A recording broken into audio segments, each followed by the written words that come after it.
I wanted to talk about ADHD diagnosis over tea, but then I got distracted and I drank all my tea and haven't spoken about ADHD. So let's do it now. I know I say this all the time, but this question is one I really get asked a lot. I think every single person walking through the doors of my clinic would have asked me this. And the question is, why does anyone seem to have ADHD these days? Why is it so common all of a sudden? And it is true. I mean, undeniably, ADHD diagnoses have increased dramatically over the last 10 or so years. And I think there are a number of reasons for that.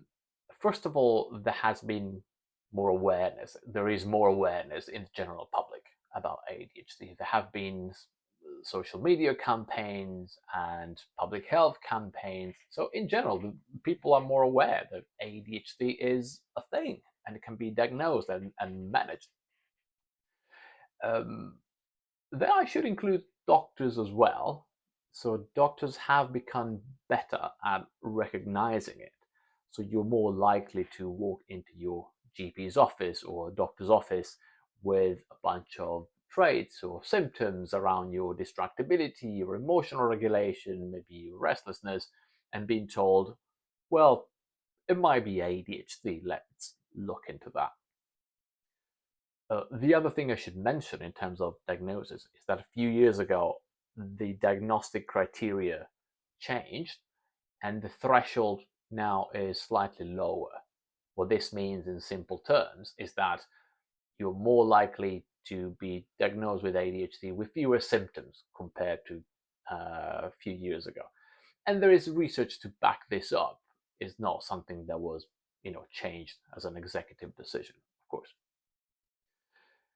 Then, of course, there are, broader issues or considerations rather. One is, I think, the academic demands, especially on young people and children school age, have increased dramatically.